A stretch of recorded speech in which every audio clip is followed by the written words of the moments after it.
Bismillahirrahmanirrahim. Assalamu alaikum, my dear students. This is Dr. Muhammad Shafiq again. I'm the lecturer of philosophy at Department of Islamic and Pakistan Studies Cust. The course I'm teaching you is called Introduction to Philosophy, and the course code is PHI 102. This is lecture number 2, and it is about functions of philosophy.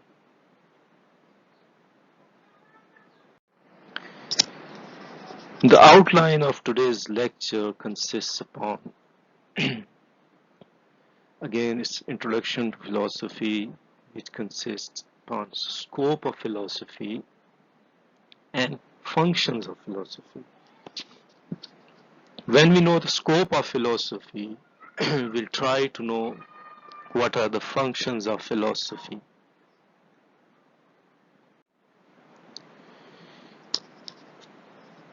If you recall the previous lecture, we touched upon the scope of philosophy when we were trying to define and know the meaning of philosophy.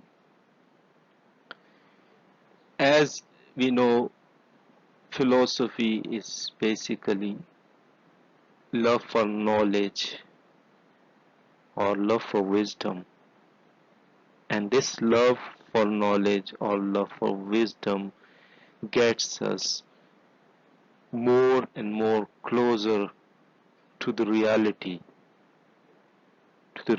of everything or anything in this universe, including man himself. So the scope of philosophy is as broad as human mind.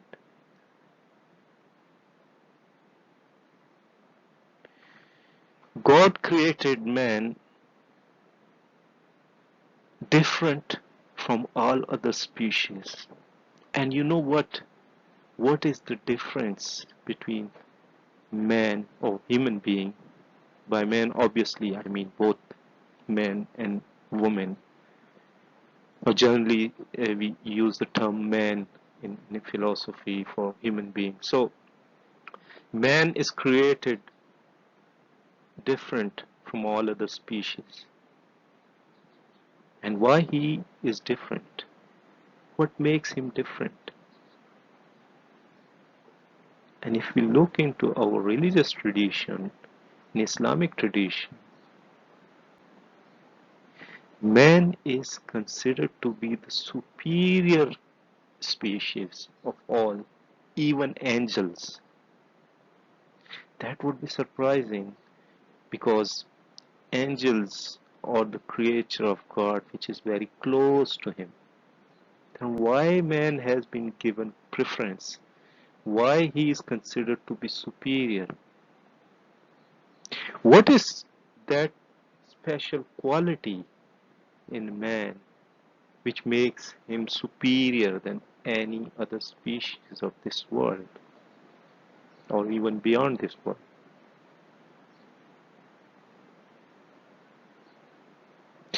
If these were only material things like eating, sleeping, having reproduction, etc., that is what we share with all other species. The only thing which is particular to human being is intellect, its mind, its thinking. And that thinking makes human being superior.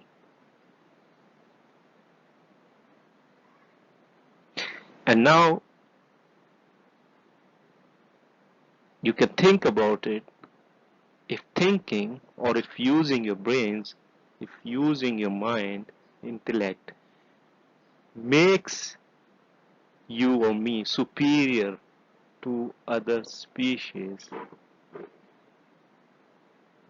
that would mean that not using our intellect or our mind would degrade us from the status of a superior species, and that would bring us down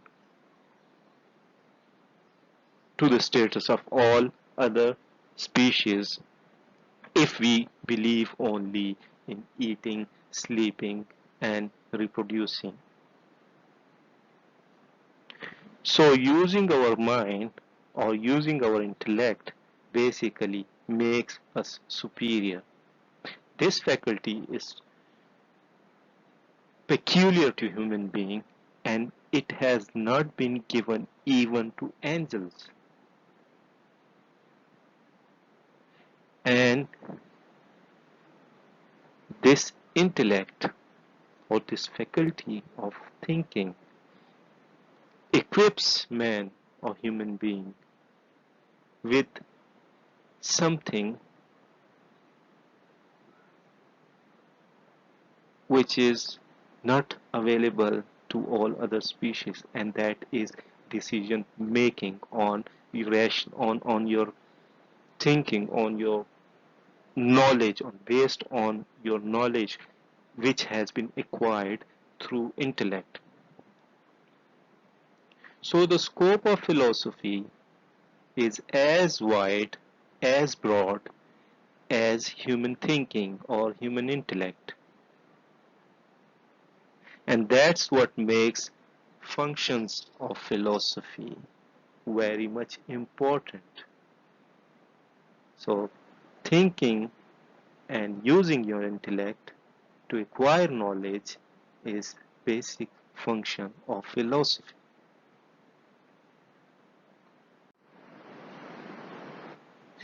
Now philosophy is basically an attempt to search for the reality. What is reality? What kind of reality? Perhaps when you look around you, you find different objects, you find different people, you find different things, you find different species, and so on and so forth. It starts from tiny little things to huge and big things such as stars, such as our universe. So to search for the reality basically is to search for the reality of everything, and that reality could be of universe, that reality could be of knowledge. So what do we mean by universe first? The universe basically has two aspects: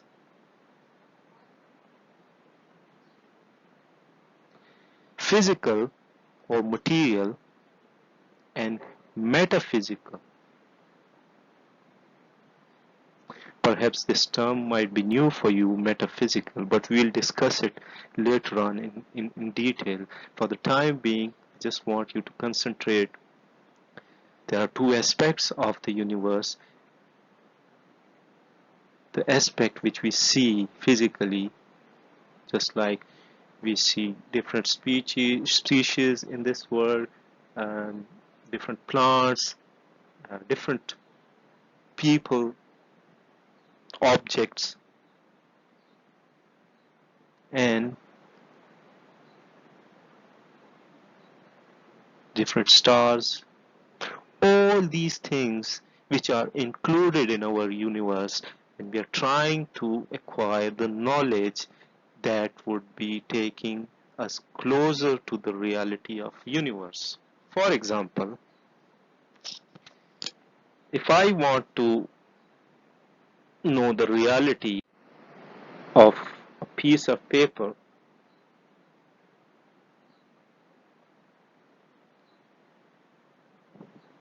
where does paper comes from? Or probably, uh, let's make it more simple. If I try to know the reality of a chair, so where does chair come from? Chair is obviously made of wood. Where does wood come from? Obviously, wood comes from trees, And where does tree come from? Tree comes from the earth. It is grown from the earth. And what is the reality of earth? The reality of earth is that earth is a part of our solar system. It's a planet in our solar system on which we are living. And then it takes us to try to dig out the reality of the solar system. And we come to know that there are different planets on our solar system. There is sun, there is moon, there's other things, other stars. And this solar system is part of a bigger plan. There are so many stars. If you look into the sky, there are so many galaxies, and so on and so forth. So all these things, objects, right from the tiny little chair to the reality of black holes or to the reality of the whole universe, that is basically the gift of philosophy. All human knowledge, all human discoveries, all inventions are indebted to philosophy. Why? Because philosophy equips man to ask questions, and once you ask questions, then you'll try to find answers, and that is how step by step you get closer to the reality. So this is one of the function of philosophy, to know the reality. So the reality could be of universe. Also, reality could be of knowledge itself.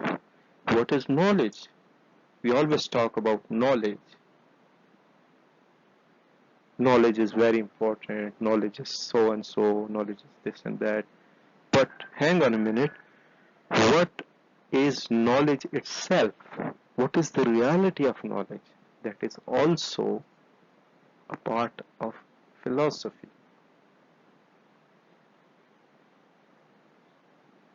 And philosophy tries to dig out basically the reality of knowledge itself. This would be discussed later on when we will try to study a branch of philosophy which is called epistemology in great detail. But for the time being, you just keep in your mind that we are trying to know the reality of universe as well as the reality of knowledge, and this is one of the functions of philosophy. Basically, philosophy has twofold nature or two basic functions. The first one is obviously to know the reality, and the second one is as important as the first one, and that is try to know, try to devise good rules of life, or sorry, try to devise certain rules to live a good life. Obviously, we have been sent to this world. Now we have to live here. When we are living here, we need to discover, we need to devise those rules and principles which would make this life good for us, this life more convenient for us. But hang on a minute, what does good life mean? If you remember, in the first lecture, I raised certain questions such as what is life about?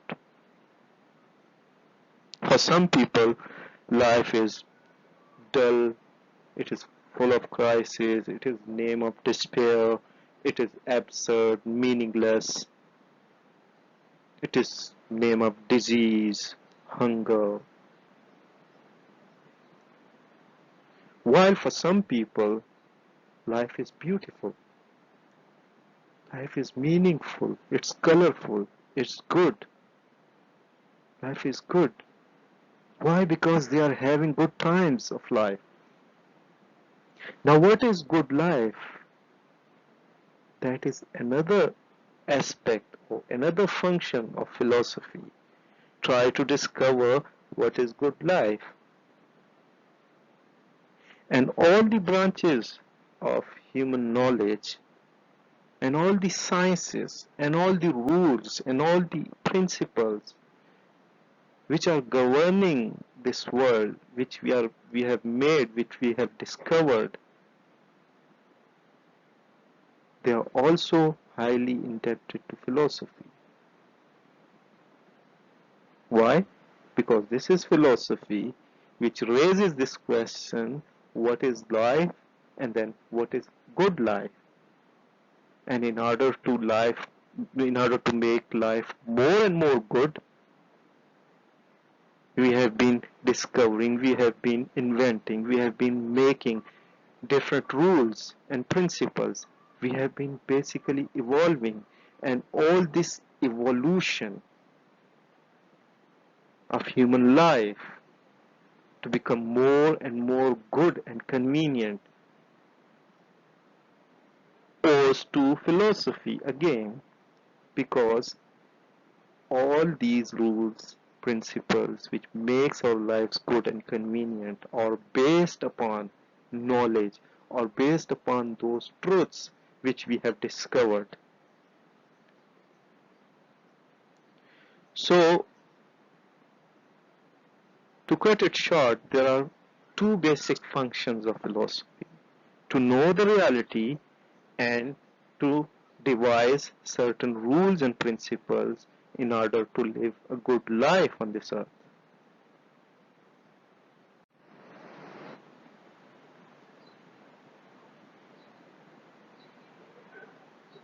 Now, it brings us to another question, that what is the relation of philosophy with other subjects? If philosophy, in other words, covers these two basic functions, then what is its relation with other sciences or other subjects?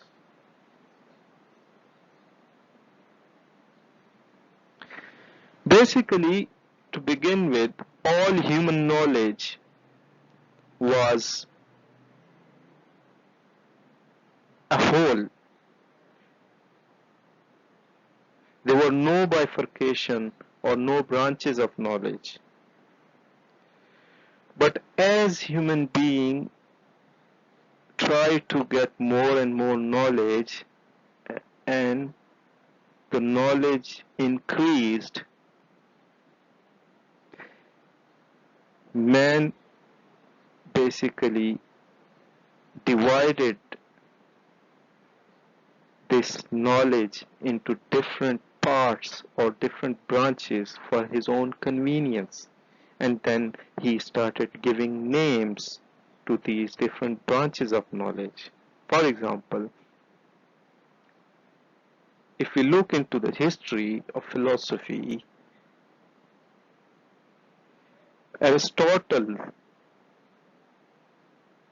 one of the greatest philosophers, has written extensively on every aspect of human life and human knowledge. So when he was writing about physics or physical bodies, he called it first philosophy. So to begin with, all the knowledge was called philosophy, and then as soon as the knowledge got increased, man actually tried to divide it into different branches. So they named all the knowledge about matter and energy or physical bodies and their relationship. They named it physics just for their convenience. Similarly, all the knowledge about life, how life came into being, how it is evolving, what are the different aspects, that was given the name of biology because it's about life. And then further bifurcated because the increase of knowledge made it more difficult. So man, for his convenience, divided it further, like life about animals or animal life is called zoology, while the life of plants and the study of plants were named botany. And then further divided, like study of tiny little lives of microbes is called microbiology. So all the subjects, all the branches of knowledge, they are basically interrelated with each other, but when we focus on any particular aspect of knowledge, we just name it for our own convenience. So no matter we are studying botany, mathematics, sociology, economics, journalism, religion, or anything, we are doing philosophy in a broader concept because it's all about knowledge. So this knowledge, this getting close to reality, equips us with certain tools through which we can make our lives good. That is how we have made our life good. For example, in the history, if you look, man has suffered different diseases, for example, such as malaria or other pandemics, cholera. And this was the knowledge, this was the research which made human being able to come up with different medication to treat these diseases. And once those diseases which were considered to be monsters, now very usual things in our lives, such as malaria or cholera, you can say. And this knowledge, it was knowledge and it was getting closer to reality, which made us discover these medications. And these medications made our lives good,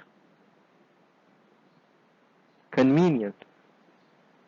Similarly, if you look into technology, uh, probably about 20, 30 odd years back, we couldn't even imagine that we would be able to talk and see live someone sitting 5, 6,000 miles away from us. This convenience is due to the technology advancement, and the technology advancement owes to the increase of knowledge. And knowledge is basically the subject matter of philosophy. So, in a way, we can say that all human life and its advancement owes big time to philosophy. So these are the functions of philosophy: to know the reality and then to make our life good. So we needed certain principles and we needed certain rules to make this life good, and that is why we made certain moral principles, we made certain other laws such as legal systems, constitutions, traffic laws, etc., etc. All these are basically tend to make our lives good, our lives more convenient.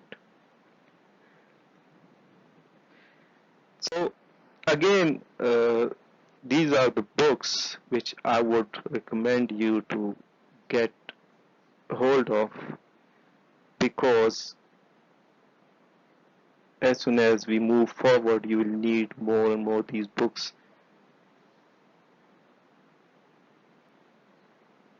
And also, don't forget to ask questions if you have any.